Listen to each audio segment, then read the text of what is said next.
I trusted him with my heart. Like really trusted him.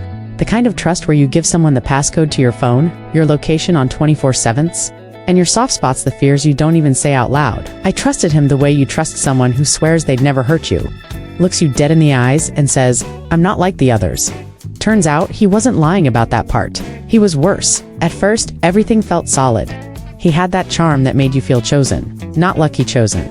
Good morning texts every day. Long calls at night. Fake future plans like they were already booked on a calendar. He made it seem like I was the only one in his world. And I ate it up, because when someone feeds you attention wrapped in affection, you don't question the calories. But while I was loving him for real, he was playing games. And I don't mean harmless fun. I mean strategy. I mean levels. I mean achievements unlocked. He treated my emotions like checkpoints hit 1.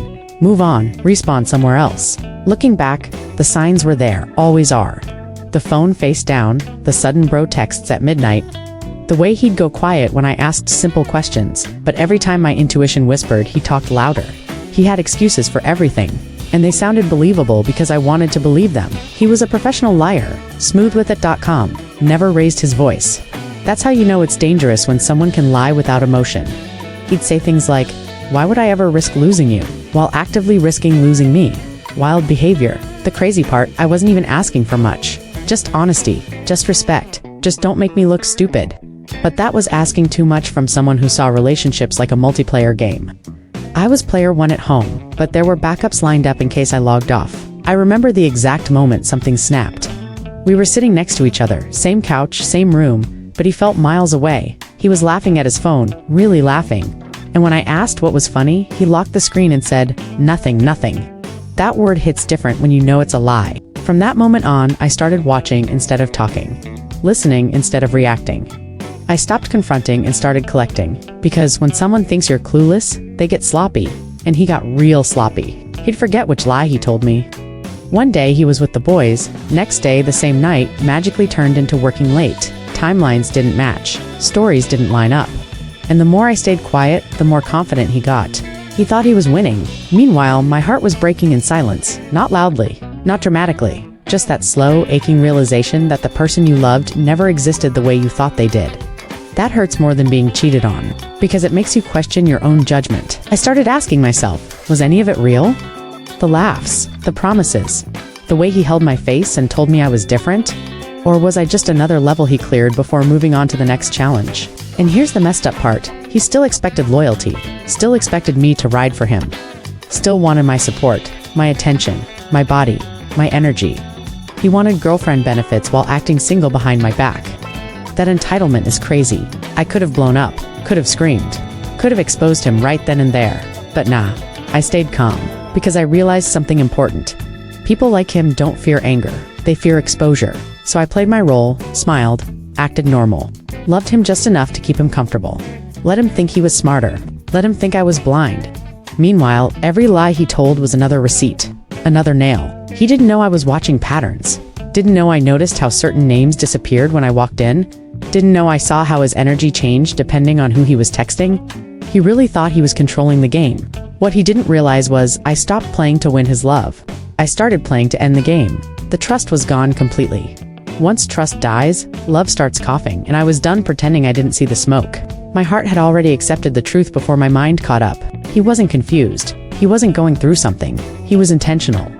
That's when the pain turned into clarity, and clarity is dangerous. Because when you finally see someone for who they are, not who you hoped they'd be, you stop making excuses for them. You stop protecting their image. You stop caring about how they'll feel when the truth comes out. He played me like it was Xbox jumping between stories, switching characters, thinking he could restart whenever he messed up. But real life doesn't come with extra lives. And that was just the beginning. Because once I knew the truth, I didn't rush the ending. I planned it. And trust me, the lies didn't survive the final level. Welcome to Revenge Room. Introduce the vibe approximately equals 1000words.com voice. This ain't just a breakup story. This is about lies catching hands. This ain't just a breakup story. It's not about who blocked who kept the hoodie, or who posted first. Nah, this is about lies catching hands, quietly. Patiently, the kind of hands that don't swing in anger but still hit hard when the truth lands. So take a breath, sit back, and really listen, because this isn't chaos, this is control. I'm calm now, that's how you know it's real. When the pain first hit, yeah, it burned. But time did what it always does. It peeled the emotions back and left the facts standing alone. And facts don't argue. They don't raise their voice, they just exist. That's the energy we're on today. People think betrayal stories are loud, crying, screaming, blowing up phones at 3 a.m. But the real ones, they're quiet. They move in silence. Because when you're dealing with someone who lies for sport, you don't beat them with noise. You beat them with patience. This story isn't about me being heartbroken. It's about me being awakened. See, when you're in it, you excuse everything. You tell yourself they're tired, they're stressed, they didn't mean it like that. You twist yourself into a pretzel just to keep the peace. But peace built on lies isn't peace, it's a pause before impact. I remember the moment I realized this wasn't normal. I wasn't angry, I wasn't sad, I was tired. Tired of asking simple questions and getting complicated answers. Tired of trusting someone who treated honesty like an optional feature. Tired of feeling like I had to shrink my intuition just to keep him comfortable. That's when the vibe shifted. I stopped reacting, stopped explaining, stopped trying to be understood by someone committed to misunderstanding me. And that's powerful, because when you stop reacting, you start observing. And when you observe, you see everything. This isn't a story about a man who made a mistake. Mistakes are accidental. This was behavior repeated, calculated, practiced. He lied the way some people breathe, naturally, effortlessly, without guilt. And the scariest part? He expected me to accept it. He thought love meant forgiveness without accountability. Thought loyalty meant silence.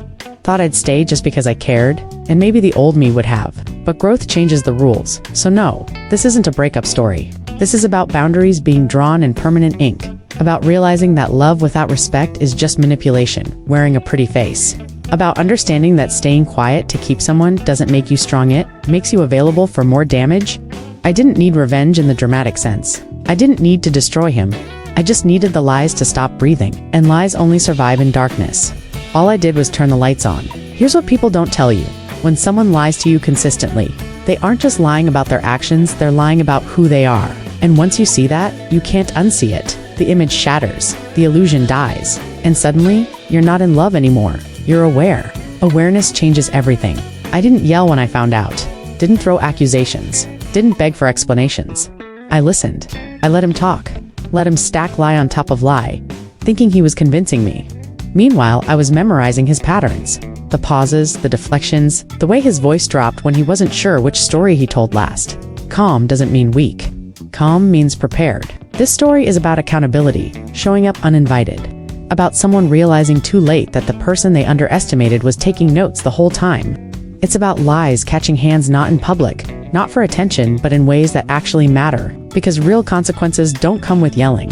They come with doors closing, with access being revoked, with the sudden realization that you can't talk your way out of truth. I walked away with clarity. He stayed behind with explanations, and that's the difference. This vibe, it's unbothered, it's collected. It's the sound of someone who's already healed enough to tell the story without bleeding on the mic. I'm not here to convince you to hate him. I'm here to show you what happens when someone plays with trust and runs into reality. If you've ever felt that quiet discomfort in your chest, the one you ignore because you don't want to start something, this is for you. If you've ever known the truth before you had proof, this is for you. And if you're in a relationship where you're constantly confused instead of secure, listen closely. Because love doesn't make you feel small. It doesn't make you doubt your sanity. And it definitely doesn't require you to accept lies to keep it alive. This ain't just a breakup story. This is about self-respect stepping forward. About silence being louder than arguments. About lies finally catching hands, not in rage, but in reality. And once reality hits, there's no restart button. Where betrayal gets exposed. Welcome back to Revenge Room, where betrayal gets exposed. If you're new here, take a breath and get comfortable. And if you've been rocking with this channel for a minute, you already know how this goes. This is the space where truth walks in calm and leaves loud. Where fake love gets unmasked. Where stories that were buried under excuses finally get told the right way. Revenge Room isn't about chaos, it's about clarity. This channel was built for anyone who's ever felt that weird shift in a relationship, the moment when something felt off, but you couldn't explain it yet. When the energy changed, the texts got shorter, and the stories stopped lining up. You didn't want to assume the worst, so you ignored your intuition. We've all been there, and that's exactly why this room exists. Here, we talk about betrayal the way it really happens. Not the movie version, not the dramatic screaming matches. The real version, the slow one. The kind where someone smiles in your face while rewriting the truth behind your back. The kind that doesn't break you all at once, but chips away at you piece by piece. In Revenge Room, we don't rush the story, because betrayal never starts loud. It starts small. A lie that seems harmless. A detail that doesn't matter until it does. And by the time you realize what's happening, you're already questioning yourself instead of the person lying to you. That's how deep manipulation runs. This channel is about flipping that script. We're here to put the focus back where it belongs. Not on what did I do wrong, but on why did they choose to lie. Not on begging for honesty, but on recognizing when honesty was never an option for them. Because the truth is, some people don't cheat because they're unhappy, they cheat because they're entitled. And in this room, entitlement doesn't get protected. Welcome back to Revenge Room, where stories are told from a healed place. Not from rage, not from revenge fantasies, but from that calm, dangerous clarity that comes after the fog lifts. The kind of clarity that doesn't need to raise its voice because it already knows the truth. You won't hear names here. You won't hear unnecessary details meant to embarrass anyone. What you will hear is pattern recognition. Behavior explained, red flags translated, and endings that make sense even if they still hurt.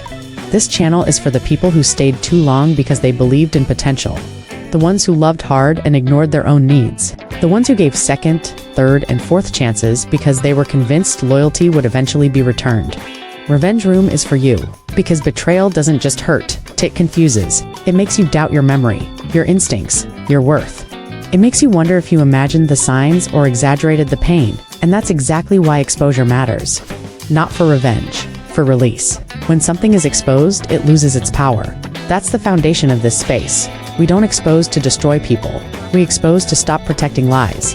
There's a big difference. Protecting someone who hurt you only delays your healing. Telling the truth, your truth, sets a boundary that can't be crossed again. In Revenge Room, we talk about emotional manipulation, gaslighting, double lives, fake apologies, and that moment when someone realizes you're no longer buying what they're selling. We talk about the silence that comes after the truth drops, the panic, the backtracking, the "that's not what it looks like" speeches. And we talk about what happens after, because the real story doesn't end when the lie is exposed. That's just the turning point. The real story is what you do next. Do you go back to what broke you? Or do you walk away with your dignity intact? This channel is about choosing the second option. Every story told here has one thing in common: growth. Not the fake motivational quotes kind, the uncomfortable kind. The kind where you admit you ignored signs. Where you admit you loved someone who wasn't capable of loving you back the same way. Where you stop romanticizing struggle and start choosing peace. If you've ever felt embarrassed for staying, let me say this. Clearly you weren't weak. You were hopeful. And hope is only dangerous when it's given to the wrong person. There's no shame in believing. The only mistake is continuing once the truth shows itself. Revenge Room is where we hold space for that realization. So when you hear these stories, don't just listen for entertainment. Listen for yourself. Listen for the patterns you recognize, the excuses you've made, the lies you've accepted. Because sometimes hearing someone else's story gives you permission to finally tell your own. And if you're here because you're fresh out of something painful, welcome. You're not crazy, you're not dramatic, and you're definitely not alone. Healing doesn't mean forgetting what happened, it means understanding it well enough to never repeat it. That's what this room is for. How we met, he slid in my DMs, like he was different. He slid into my DMs like he was different, smooth, casual, but with just enough charm to make me pause and actually read what he was saying instead of scrolling past like I usually did. And let me tell you, in that sea of hey and random emojis, his message didn't feel random at all. It felt intentional, different, like he was showing up for a reason. I remember thinking, okay, maybe this isn't another waste of time, and I responded. Just a small reply at first, nothing serious, but that tiny spark of curiosity, yeah, it was the first thread of a tangled mess I didn't know I was about to step into. Our first conversations were cute, messy, real messy in the way that felt organic, like two people figuring each other out without trying too hard. He asked questions that made me laugh, not the boring small talk kind, real stuff. What's your guilty pleasure TV show? Or if you could travel anywhere tomorrow, where would you go? Those kinds of questions. And yeah, I answered, and he actually remembered my answers, which, at the time, felt special. I told myself, he's different. We started texting all day, every day. Morning check-ins, late-night memes, random thoughts about life, and nothing at all. He made me feel like someone was really listening, not just hearing, not just scrolling, but listening. And I let myself get wrapped up in it. Because who doesn't want to feel seen, especially when your heart's been a little broken before? Then came the first video call. I don't even know why it felt so different, but it did. His laugh was louder than I expected, his energy infectious. He had this way of leaning in when he talked. Like he was telling secrets only I was supposed to hear. It was magnetic. And I was hooked. We met up for coffee the first time, and it was messy in that perfect way. He showed up late, but not too late. Just enough to make me notice. He apologized charmingly, like he actually meant it. We laughed over small things, spilled coffee, tried to order something complicated, and messed it up. It wasn't perfect, it wasn't Instagram worthy, but it was real. And in that realness, I felt comfortable. I felt at home in a way. He slid into my life like he'd been practicing this whole thing. The way he complimented me, the way he asked about my day, the way he remembered my favorite music, my favorite snacks, even my weird little habits. All of it added up, and I fell for it. Hard. Not the careless kind of crush that burns and dies in a week. This felt like a slow flame, steady warming, convincing me that this wasn't just a fling. But here's where the mesinsis comes in. The first time I noticed a red flag, I brushed it off. He mentioned an ex, just casually, like it was no big deal. Most people would have ignored it, but something in the way he said her name soft, a little nostalgic, made me pause. I didn't say anything. I laughed it off, pretended it didn't matter. That was mistake number one. Then came the late night disappearances. He'd be texting me all day, funny, flirty, attentive, then vanish for hours at a time. My gut started buzzing, but I told myself I was overreacting. I was in love, or at least, I thought I was. And love makes you blind to the obvious. We kept building this cute, messy, real thing. Shared playlists, inside jokes, random midnight calls about nonsense, stupid dares we gave each other over text. All of it felt like us. And in the beginning, it really was us. He made me feel special in a way I hadn't felt before. I let him in, let him know my quirks, my fears, the things I didn't tell anyone else. I was vulnerable, and that's the dangerous part. Looking back, that's when the cracks started showing. Subtle stuff at first. Little inconsistencies in stories, excuses that didn't line up, that little gut feeling that whispered, something's off. But here's the thing about someone who's good at lying. They don't make the red flags obvious. They're soft, almost invisible, easy to miss when you're focused on the good. And I was. I wanted to believe he was different. He played the perfect game, and honestly, at first I didn't care. I loved the attention, the charm, the feeling that he chose me every day. I fell into the comfort of it. The kind of comfort where you forget you're supposed to be cautious because everything seems too easy, too smooth. We were cute, messy, but in a way that felt real. And I trusted him, but trust is fragile. And when you put it in the hands of someone who treats love like a game, it becomes dangerous. At first it was small, little white lies, tiny inconsistencies, and I ignored them. Because that's what people do when they don't want to see the truth. They ignore it until it grows too big to hide. It wasn't until much later that I realized how carefully orchestrated everything had been from the start.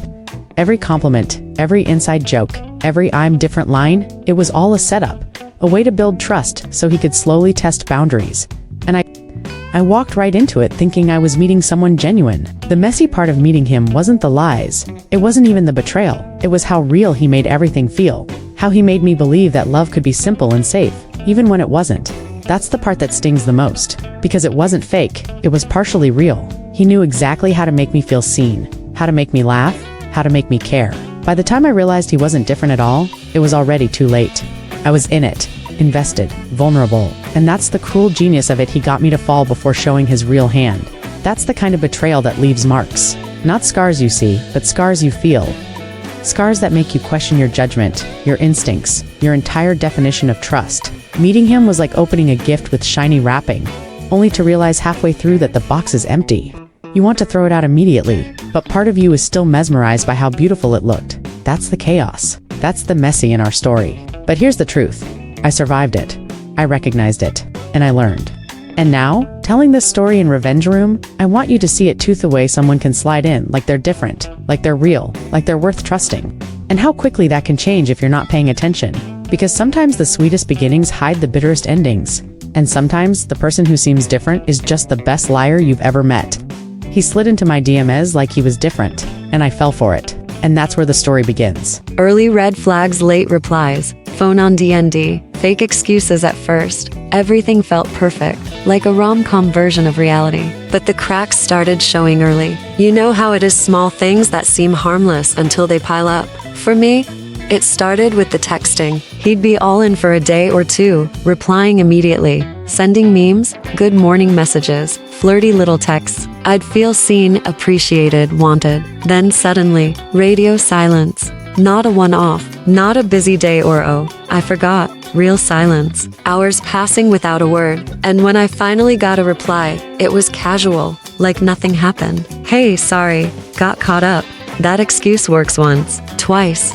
maybe. But when it starts happening every few days, it's a red flag screaming in your face. You start noticing patterns, and your gut starts whispering, something's off. At first, I ignored it. I told myself he was just busy, stressed, or dealing with life. I wanted to trust him, but the late replies weren't random, they were calculated. They gave him space to talk to other people while keeping me in the loop just enough to feel secure. It's a tricky thing, emotional manipulation. You're not officially ignored, but you're never fully prioritized either. And when someone is all in 1 minute and distant the next, it messes with your head. Then came the phone habits. Oh, the phone habits. He started keeping his phone on DND at odd hours, not telling me why. Sometimes he'd let me know he was studying or working late, but the vibe felt off. He would grab his phone quickly when I entered the room. His messages would vanish when I walked past, or he'd keep his screen turned away from me. That's subtle, right? Small enough that you doubt yourself for noticing.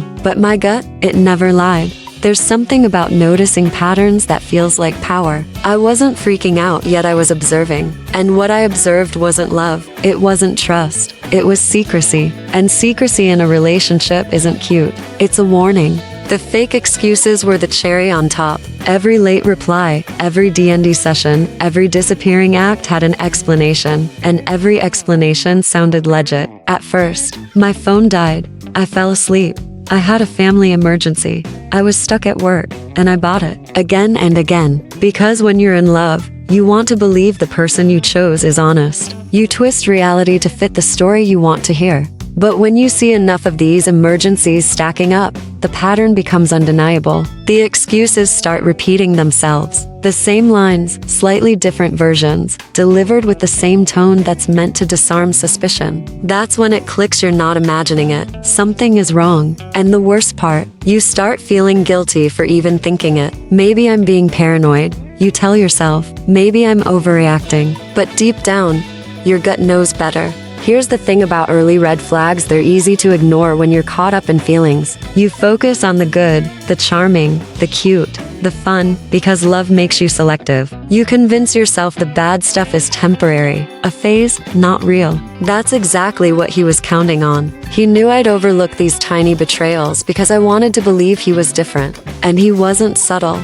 Not entirely. I just wanted to ignore it. That's the messy part of human emotion. You ignore warning signs because accepting them would force you to face reality. And reality is harsh. It's ugly. It doesn't have memes or flirty texts to soften the blow. Reality doesn't apologize. I started noticing the timing. The late night disappearances always coincided with certain events, certain friends, certain patterns. I didn't confront him immediately. I wanted proof. I wanted him to show his true colors without me forcing the moment. It's like watching a storm. You wait for the wind to blow the leaves off the tree so you know what's real.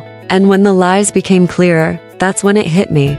These weren't innocent mistakes or harmless slip-ups. They were deliberate. Every late reply, every DND phone, every excuse was a brick in the wall he was building between me and the truth. What's crazy is how you start doubting yourself before doubting them. You replay every message, every interaction, asking, did I misread this? Did I overthink it? That's the silent torment of early red flags. You see them, but you second-guess your instincts. And that's exactly what makes betrayal so painful. It's a slow game. I also realized that fake excuses are a form of control. By keeping me in the dark, by giving me small truths wrapped in lies, he dictated the narrative. He made me question my reality, my judgment, my worth. And all the while, he appeared innocent. It's manipulative. It's toxic. And it's hard to see when you're still in the bubble of affection. At this point, I started paying attention to the patterns of his behavior more than the words themselves. People lie better than they live.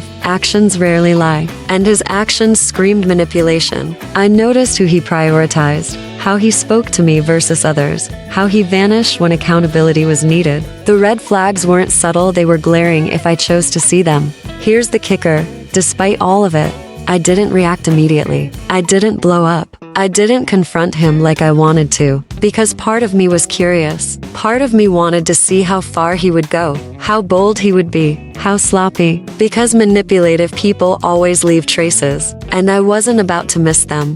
By the time I started gathering evidence, The pattern was undeniable. It wasn't just late replies or phone on DND. It was a whole lifestyle of deception. And every excuse was a piece of the puzzle. Once the puzzle came together, I knew exactly what I was dealing with. And let me tell you, that's a powerful moment. There's nothing like clarity after months of confusion. It hits you like a slap you didn't see coming. Early red flags are easy to miss when your heart is invested, but they're there for a reason. They're little signals, little alerts from the universe, warning you that this person might not be who they say they are. Ignoring them isn't innocent, it's dangerous. But recognizing them, that's the first step toward protecting yourself. And that's exactly what I did. I stopped dismissing the late replies. I stopped laughing off the DND phone habits. I stopped accepting the fake excuses at face value. I started observing, recording, and preparing. Because once you see the truth, the only question left is, what are you going to do about it? Those early red flags weren't just warnings. They were the beginning of the end. And I wasn't about to let them turn into a full-blown betrayal without knowing the playbook. I didn't react emotionally, I reacted strategically. I let the signs guide me, let the patterns reveal themselves, and waited for the moment when the lies couldn't hide anymore. And that moment, oh, it came. How he acted perfect in public but shady in private. You know that feeling when someone seems flawless in public, and you start thinking, wow, maybe this is it. Maybe I found the one. That's exactly how it was with him. Around friends, family, even strangers, he was Mr. Perfect. Charming, attentive, funny, polite. He'd hold doors, laugh at my jokes, remember everyone's name, and somehow make everyone feel like he genuinely cared. On the outside, he was a dream, but behind closed doors, that's where the real story lived. At first, I didn't even notice the difference. When people are nice to you in public, it's easy to let your guard down. You assume the same energy carries over to private moments. But here's the thing. Some people are only perfect where it counts for appearances, and the way he switched between the public and private versions of himself was insane. In public, he'd post cute couple selfies, tag me in stories, and drop captions that made me blush. Friends would gush, saying things like, "You guys are goals," or "You're so lucky," and I started believing it. I felt lucky, loved, seen, respected, and honestly, I think that was exactly the point. He built this perfect facade to make me and everyone else think he was untouchable, unproblematic, loyal, but private life was a different game. Behind the curtains, he became distant, defensive, and sneaky. Late replies turned into disappearing acts. His phone was always a mystery face down, password protected, sometimes suddenly dead, and excuses. Oh, the excuses. I was napping. I fell asleep watching TV. I had to run an errand. They didn't add up.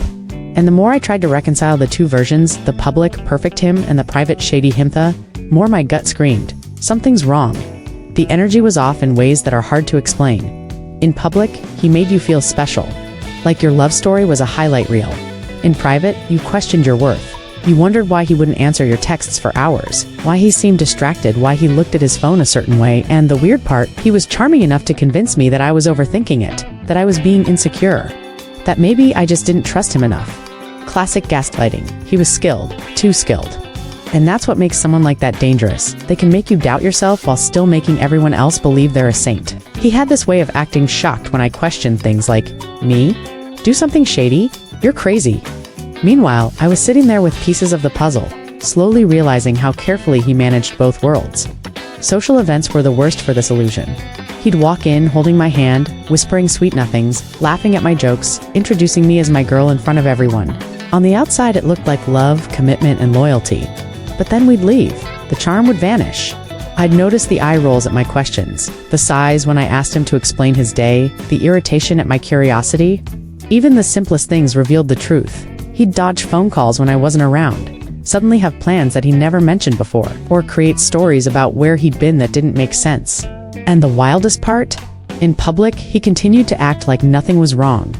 Friends would ask me, "Is everything okay?" And I'd nod, confused, because how could he be so perfect in front of everyone but completely different behind closed doors? It's manipulative, honestly. That split personality energy is exhausting. You start questioning yourself more than him. You wonder, am I imagining things? Am I being paranoid? He made the perfect version believable enough that you're almost afraid to confront the shady version, because confrontation might expose the lion. Suddenly, you're the one looking crazy. One time, at a group dinner, he was Mr. Social Butterfly. Complimented everyone's outfits, told jokes, checked in on old friends, made me feel proud. Later that night, when we were alone, he snapped at me over the smallest thing. Something I barely noticed in public, and the contrast hit me like a punch in the gut. It was proof. Not proof you can post on Instagram, not proof people see, but proof you feel. And feeling proof like that, it's harder to ignore than a screenshot or a text. The other side of it, he thrived on control. Being perfect in public gave him leverage. Everyone believed in him. Everyone trusted him. That way, when I questioned him in private, it felt like I was the problem. I was the one being dramatic, insecure, or jealous. That's how he maintained the illusion. That's how he got away with it for months. And let me tell you, once you start noticing this pattern, it's like peeling an onion. Every layer is another lie. Every layer reveals a small betrayal, a manipulation tactic, or a hidden agenda. And the worst part, people outside the relationship cheer for the perfect him. They think you're crazy for noticing the shady side because you can't post proof of gaslighting on social media. It's invisible to the world, but crystal clear to you. By the time I fully recognized it, I had proof. Not just intuition, not just gut feelings, but tangible proof. Screenshots, conversations, stories that didn't add up. Evidence of double lives. And it hurt bad, because the perfect version wasn't real. And the person I thought I knew, he didn't exist. At least not the way I believed he did. The messed up part is how convincing he was.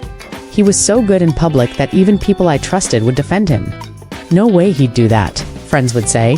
He seems too nice. But the truth is, nice in public doesn't equal honesty in private. And I learned that the hard way. By the end, the public shiny version crumbled under scrutiny. The private shady version exposed. And that's the lesson. Someone can look perfect on your feed, smile for photos, and act like a saint in front of family and friends. But if their actions behind closed doors don't match, it's not love. It's manipulation. The duality of his behavior taught me something important. Trust actions, not appearances. Trust consistency, not charm. And trust yourself, even when everyone else thinks you're wrong. Because the truth doesn't care how popular someone is.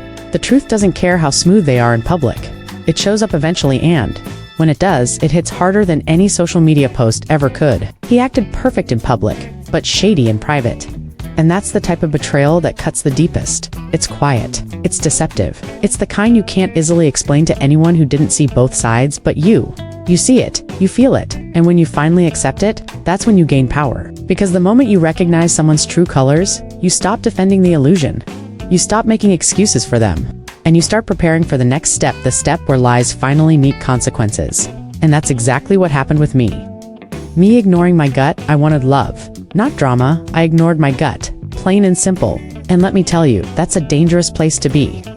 My intuition was screaming at me from the very beginning. Little warning signs were popping up like neon lights.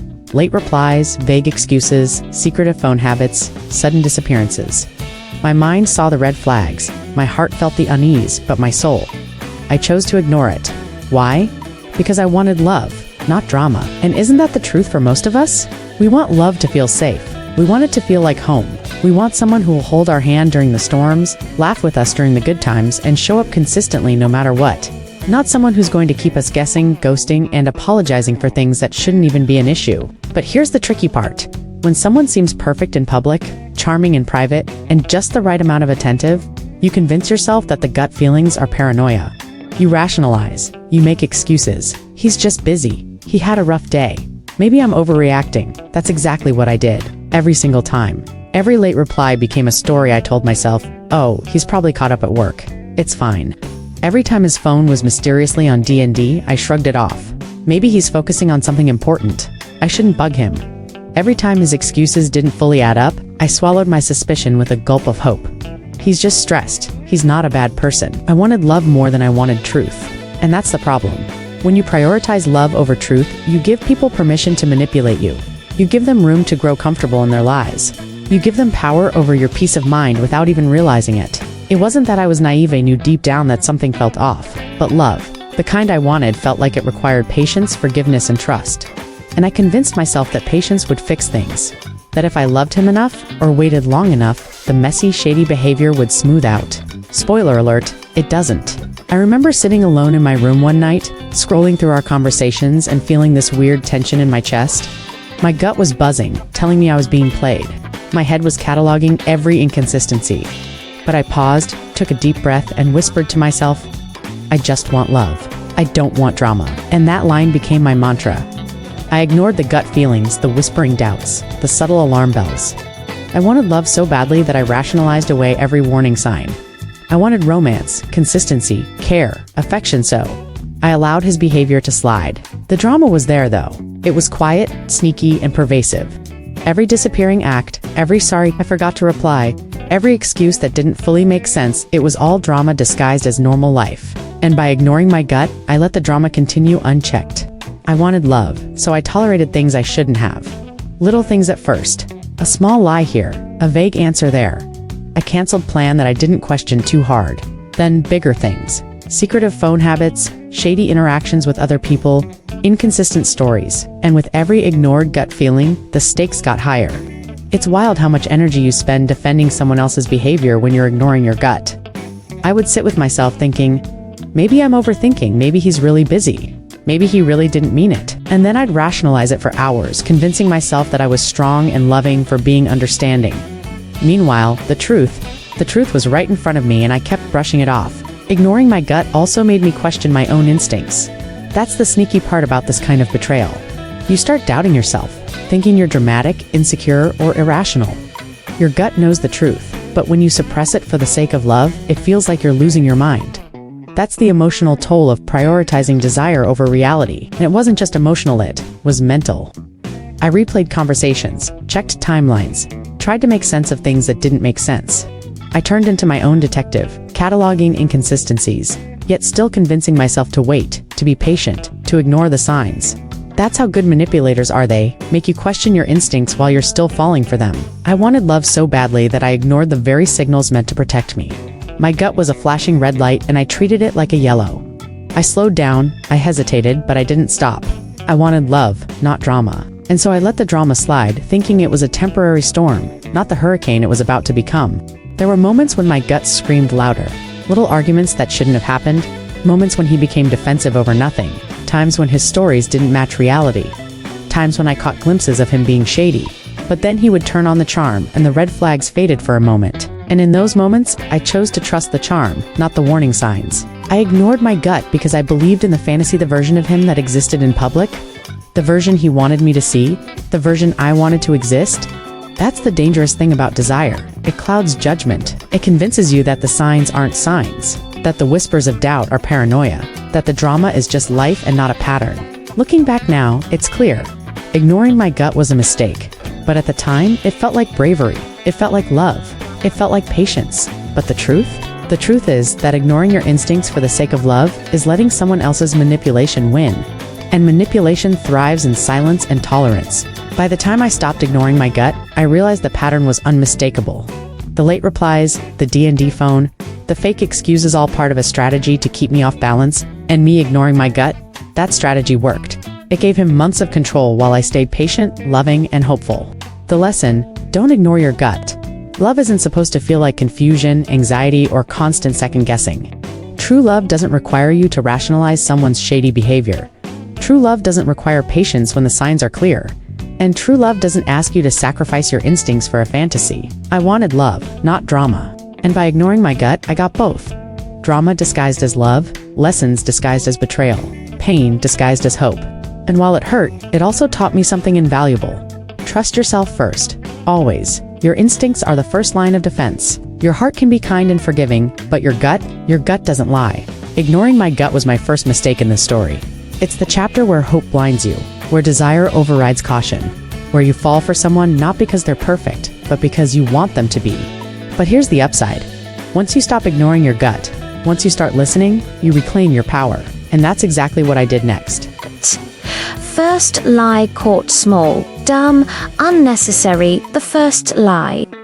It wasn't some dramatic cheating scenario or a betrayal that would make headlines. Nah, it was small, dumb, and completely unnecessary. But that's exactly what made it worse. The way I see it, the small lies are the most telling. They're the ones that slip out because the person thinks you're too distracted, too trusting, too in love to notice. And I noticed. It started on an ordinary Thursday. We'd been texting all day, laughing about memes, talking about what we'd do over the weekend, the usual. Everything seemed normal, maybe even perfect. But something felt off, not loud, not urgent, just this tiny prickling sensation in my chest. My gut, that little voice I'd been ignoring for months, nudged me. Pay attention. I didn't know what I was paying attention to yet. I just knew something didn't feel right, and then it happened. He told me he was hanging out with a friend, a mutual friend, actually. I didn't think much of it at first. He was always out, always busy, but he always made sure to let me know. This was a pattern. But then I got a notification on my phone from that same friend. A simple picture popped up, nothing dramatic. A group of people hanging out, and my boyfriend was nowhere to be seen. Now, here's where most people would stop. Most people would assume, oh, maybe he left early, or maybe the angle of the picture doesn't show him. Not me. Something in me didn't buy it. And that's when I decided to check more closely small details, timestamps, locations. The pieces didn't match. None of them. Later that night, I casually asked him about the hangout. Not confrontational, just curious.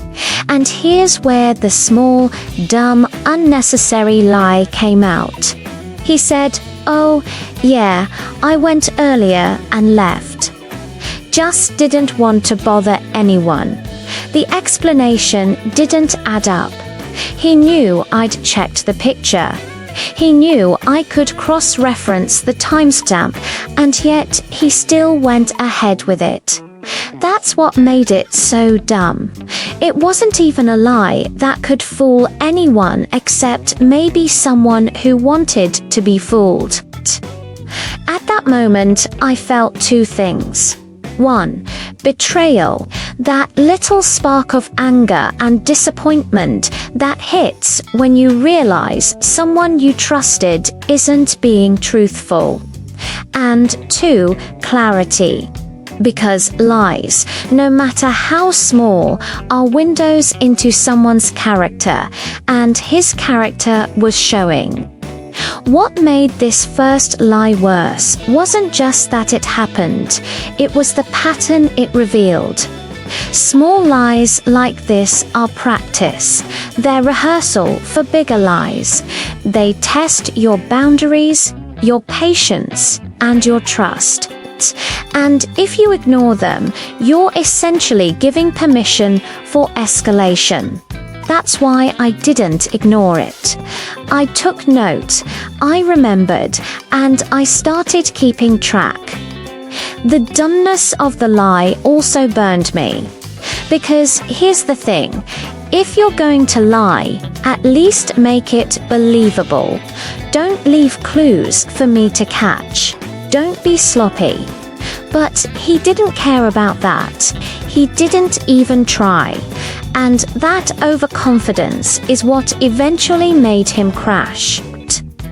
I remember sitting on my bed that night, phone in hand, heart racing, staring at the chat. I scrolled up, down, left, right. Every message he sent, every detail he gave, suddenly had new meaning. What I once thought were harmless exaggerations or casual forgetfulness were now pieces of a puzzle, forming a very clear picture. And that picture, it didn't include honesty. The first lie is always the hardest to process. It's subtle, almost unnoticeable if you're not paying attention, and yet it changes everything. Once you catch someone in a lie-in, a tiny, dumb one, you can't unsee it. Your perception shifts. You start questioning the next message, the next excuse, the next explanation. Trust fractures. And here's the kicker. When someone lies unnecessarily, it's a personality trait. It's not situational. He didn't need to lie about hanging out for 2 hours. There was no threat, no reason. The only reason to lie: control, to manipulate, to keep me guessing. And once I realized that, I knew I had to adjust my approach. I didn't confront him immediately. That's another key thing about catching the first lights a test. If you react emotionally, you give them the upper hand. You let them rewrite the narrative, gaslight you, make you feel like the crazy one. And I wasn't about to do that. I stayed calm, collected, observant, because now the game had changed. I started keeping mental notes, dates, times, excuses, inconsistencies. I didn't need to bring it up, yet just needed to watch. People who lie small almost always lie bigger, and he was about to prove that. But let me tell you, catching the first lie also gives you power. Suddenly, you're not the naive one anymore. You're the one holding the receipts, even if they don't know it yet. You're the one seeing behind the curtain, and that's when things get interesting. But the small, dumb, unnecessary lie also exposed his arrogance. He assumed I wouldn't notice, that I'd take him at his word, that my desire to believe in him would outweigh my instincts. And that's exactly what makes manipulators bold. They thrive on complacency. They thrive when you ignore your gut, and for months I had ignored it. Until now, from that point forward, every interaction became data. Every late reply, every vague excuse, every phone disappearance, it all had a new lens. I wasn't emotionally reacting anymore. I was analyzing. And that shift is critical in any betrayal story. Because once you see the pattern, you stop being the victim, you start being the strategist. The lie also forced me to confront my own biases. I wanted him to be good. I wanted him to be loyal. I wanted the fairy tale I'd imagined. But the universe doesn't cater to our desires when someone is being deceitful. It only gives you the truth, and you have to deal with it. After catching that first lie, I started noticing more subtle behaviors that I'd previously brushed off. The little omissions in stories, the tiny exaggerations, the way he deflected questions that required more than a yes or no answer. The small lie was the tip of the iceberg, the first domino, and I realized that the only way to protect myself was to prepare for the rest of the fall. That lie also made me reflect on why I'd let things slide for so long. I wanted love, not drama. Yes, but I'd allowed the excitement, charm, and Mr. Perfect in public energy to blind me.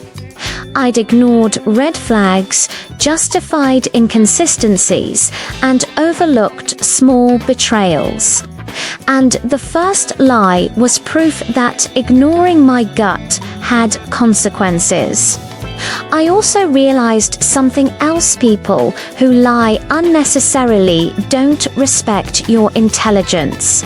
They assume you won't notice, or that even if you do, you'll forgive them.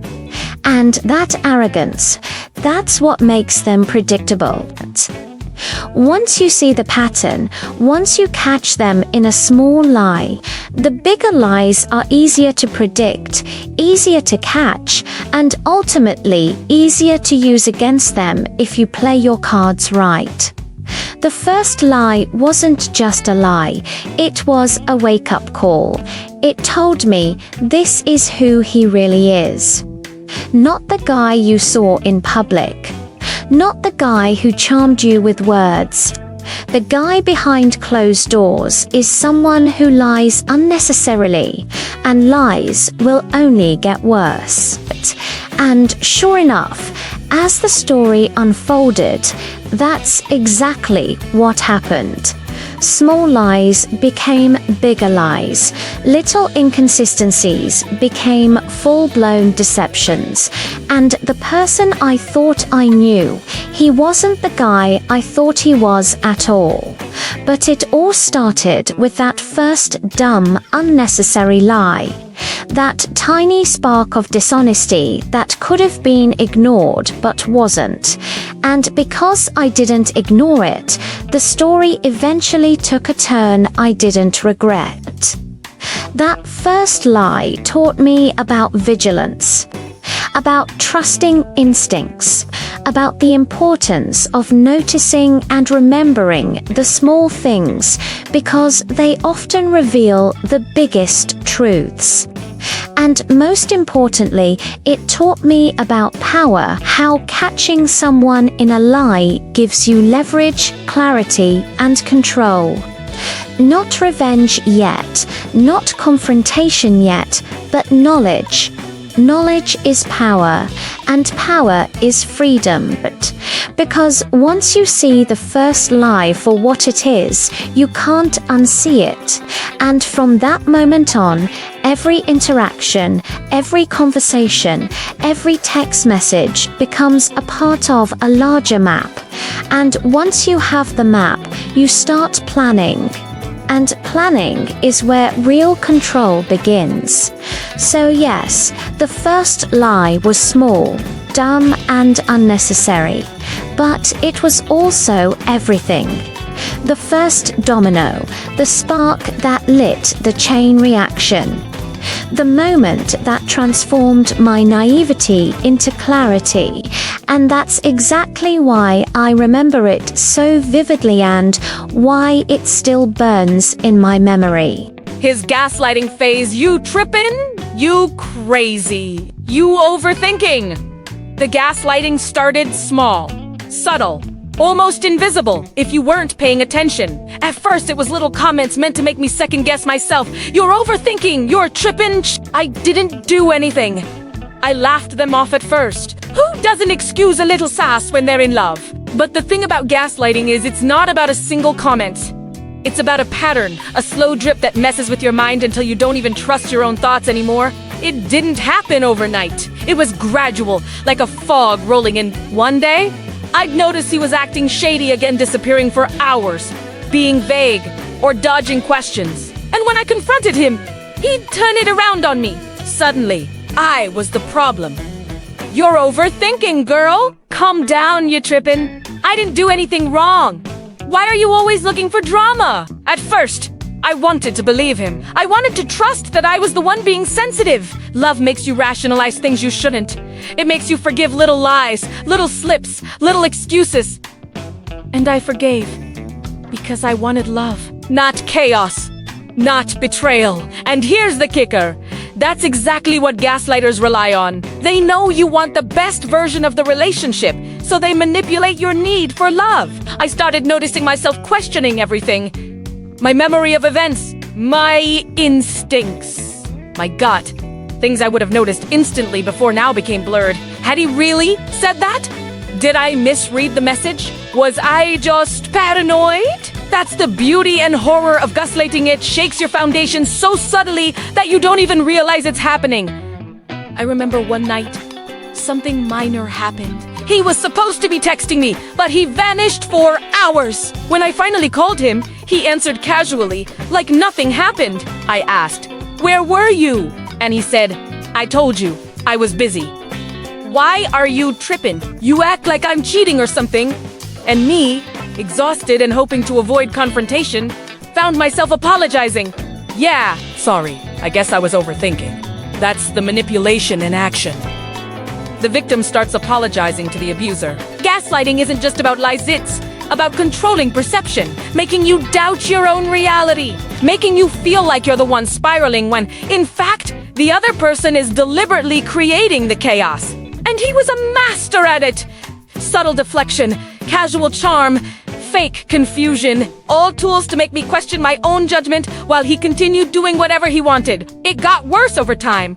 Little things became big things. He'd deny conversations we had in the past, acting like I remembered wrong. He'd say, "Girl, we never talked about that." You're imagining stuff. And I'd replay every text, every word in my head, second-guessing myself. I started feeling insecure, anxious, almost paranoid. That's the hallmark of gaslighting, wearing you down emotionally and mentally so you lose confidence in your own reality. Even friends started noticing. They'd comment on how he made me look uncertain, defensive, or anxious. And the worst part? Because gaslighting is slow, incremental, and almost always cloaked in charm. It's easy to dismiss outside perspectives. Primera wouldsai. No, it's fine. I'm just sensitive. He's fine.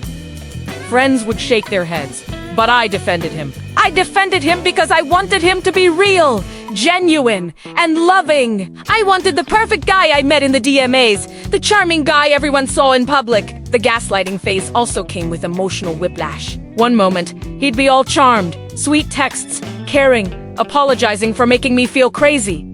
The next moment, cold, distant, dismissive, twisting my words against me. It was exhausting. Mentally draining. You start second-guessing everything. Am I too needy? Too sensitive? Too insecure? And the answer the gaslighter wants you to settle on is always yes. Because once you believe you're the problem, you stop holding them accountable. I also noticed how clever he was with timing. Gaslighting isn't effective if it's predictable.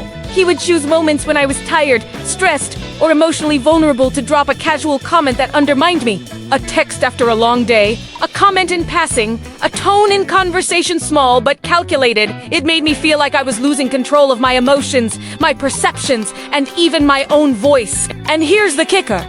Even when I had proof, he still gaslighted. Screenshots, recordings, timelines, it didn't matter. He'd twist them, reframe them, make it sound like I was overreacting, misinterpreting, imagining things. And I'd pause. Because gaslighting messes with your confidence in your own observations. You see evidence, but the delivery, the tone, the manipulation makes you question. Am I really seeing it the way I think I am? One of the cruelest tactics was love bombing after gas. He'd act like nothing happened. Shower me with affection, apologize for making me feel insecure, call me beautiful, crazy in a cute way. Overthinking? But I get it. And after a while, you forgive. You let it slide. You reassure yourself that you're strong, that you're understanding, that you're patient. And in doing so, the cycle continues. Because gaslighters know you'll forgive, they know you want love. They know your patience is weakness in disguise. It also affects your self-image. You start apologizing for things you didn't do, defending your feelings, convincing yourself you're the drama in the relationship. That's the insidious part of it warps your perception of yourself and your role in the relationship. I went from being confident, independent, and perceptive to someone constantly doubting their memory, instincts, and judgment, all because of repeated, intentional manipulation. The verbal phrases became a rhythm. You trippin', you crazy, you overthinking. Spoken casually, even hookingly, but loaded with intention. Each repetition was a hammer blow to my mental clarity, chipping away at my confidence, making me feel like the problem wasn't him, it was me. And the worst part, that's exactly what he wanted. Even after months, the gaslighting didn't stop. It evolved. He became more creative, more cunning, more manipulative. BD's point's eye had started noticing the patterns, but I was still emotionally entangled. You know the type of situation your heart and mind are in a tug of war. One side sees clearly, the other side hopes, prays, and that's the trap of gaslight. He even used mutual friends as weapons. If I brought up something suspicious, he'd frame it as a joke around them or twist their words. See, everyone thinks you're tripping. I can't take you seriously. And suddenly, I was not only doubting myself, but also my social support. Friends became questionable allies because he made me think I couldn't trust my instincts or their perceptions. But here's the thing, gaslighting only works if you let it. The moment you start documenting, noticing, and trusting yourself, the power shifts, and that's exactly what started happening. The first lie I caught, the red flags I noticed, the inconsistencies I documented, they became ammunition. I wasn't reacting emotionally anymore. I was observing, waiting for him to slip up, and he did. Over and over. Gaslighting is psychological warfare. It's a mind game, and he played it expertly. But mastery doesn't mean invincible. Once you start seeing patterns, connecting dots, and trusting your instincts, the game changes. You start to see him for what he is, a person who manipulates to protect his ego, hide his lies, and control your perception. I realized something crucial. I didn't have to accept it. I didn't have to participate. I didn't have to internalize the lies. The moment I acknowledged the manipulation, the whispers of doubt turned into clarity. This isn't love. This isn't respect. This isn't how a healthy relationship functions. And that clarity is like a switch. Unsay it flips, the fog lifts, and you start preparing for the next move. The gaslighting phase left scars, emotional, mental, and even physical, if you count the sleepless nights of anxiety and but it also gave me insight. Insight into manipulation, human behavior, and, most importantly, myself. I learned the importance of trusting my gut, documenting inconsistencies, and setting boundaries. I learned that love isn't about enduring manipulation. It's about mutual respect, honesty, and emotional safety. Every time he said, "You trippin', you crazy, you overthinking," I felt a mix of anger, confusion, and eventually determination. I was done letting him control the narrative. I was done letting him rewrite reality. I was done letting him define my feelings and my perception of truth. That's when the real strategy started forming, the strategy that would eventually expose him completely. The gaslighting phase is one of the most exhausting, frustrating, and eye-opening parts of a betrayal story. It's subtle, invisible to outsiders, and devastating to the person experiencing it. But surviving it! Oh, surviving it gives you power, perspective, and preparation. Once you see it clearly, you can't unsee it. And once you've documented it, you can't ignore it. By the end of this phase, I had a decision to make. Continue letting him manipulate me, or take control of the narrative. And that's where the next chapter begins, the chapter where lies, manipulations, and betrayals meet consequences. Because gaslighting might confuse you, wear you doon, and make you doubt yourself. But it can't stop the truth from catching up. And the truth, itese, coming. How he played victim every time after the gaslighting phase, I realized something even more frustrating. He always played the victim. Every argument, every confrontation, every time I called him out on shady behavior, he flipped it, spun it, and made me feel like I was the one in the wrong. And that's the ultimate tactic of manipulators. They know how to make you apologize for his mistakes, defend him for his lies, and feel guilty for trusting your instincts. It started subtly. I'd bring up something small, like a late reply or an unexplained absence, and he'd instantly go on the defensive. "Wow, you're really overreacting. I can't even do anything right for you." Or, "You always make things bigger than they are. I'm stressed, but you just gotta blow it up." And just like that, my concern turned into guilt. I felt bad for questioning him, bad for doubting him, bad for expecting honesty. He played the victim like it was an art form. He'd sigh dramatically, throw on that tone of sadness or frustration that made you feel like he was carrying the weight of the world and that I was somehow adding to it. One minute he was doing something shady, hiding little things, being evasive. The next he was acting hurt, exhausted, and burdened by my accusations. And because I still loved him more, wanted to, I softened. I apologized. I reassured him. I walked on eggshells. The thing about people who play victim is they don't just do it once, they make it a pattern. Every confrontation becomes about them. Every issue gets reframed so that you're the problem. And that's exactly what he did. I remember calling him out on lying about seeing a friend, and instead of taking accountability, he said, "Wow, you really don't trust me at all, huh? I guess I'll never be enough for you." He made it about my insecurities, not his actions. Classic. It wasn't just in words, it was in the energy, the sighs, the fake sadness, the dramatic pauses.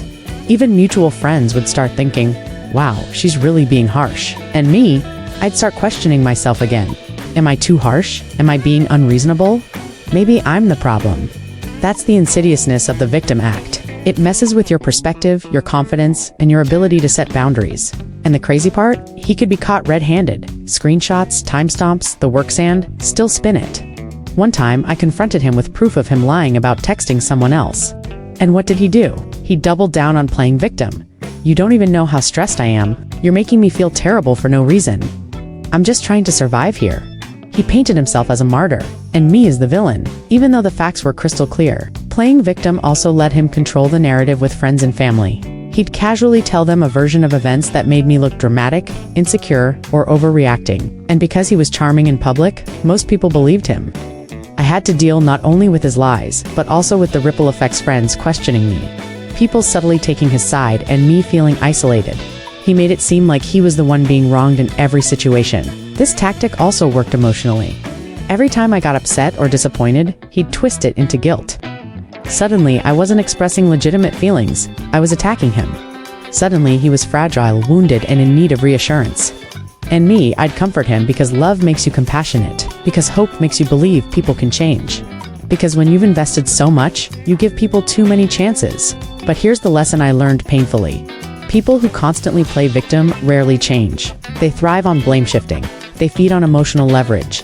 And the more you fall for it, the more control they have over your emotions, your decisions, and even your self-worth. It got ridiculous over time.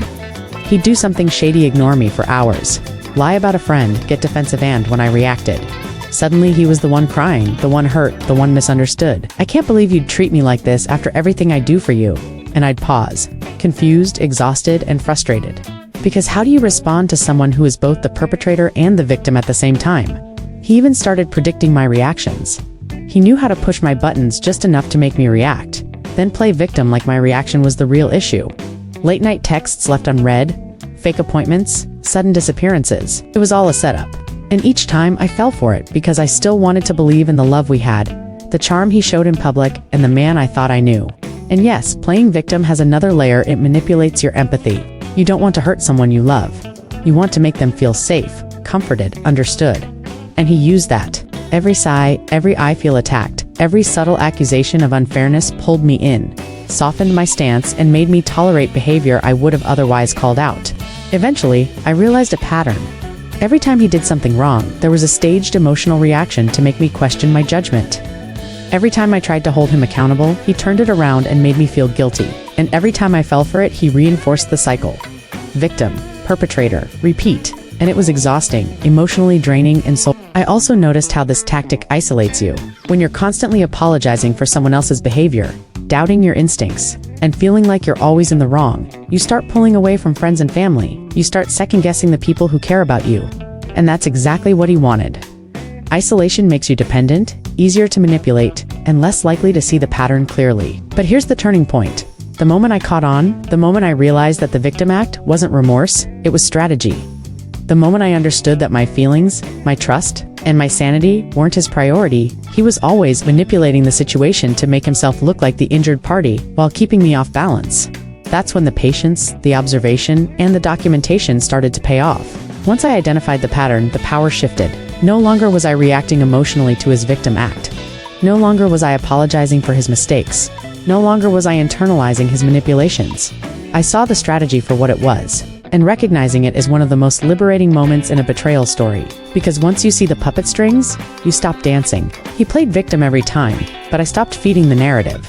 I started setting boundaries. I started responding with facts, not emotions. I started documenting, screenshotting, saving proof, and preparing for the moment when the truth would finally matter more than his act. And let me tell you, that moment came, and it hit harder than anything before. The victim act is exhausting, toxic, and soul-draining. It makes you question yourself, your judgment, and even your worth. It's a tactic used by manipulators to control, gaslight, and dominate relationships. But it only works as long as you allow it to. Once you recognize it, document it, and refuse to participate, the power shifts completely. He played victim every time. And by the end, it was the very thing that exposed him. Because once you've endured enough, once you've observed patterns, once you've documented inconsistencies, the act of playing victim doesn't protect you. Anymore, it betrays you. His fake sorrow, fake frustration, and fake defensiveness became evidence, not protection. That's the lesson in his victim act.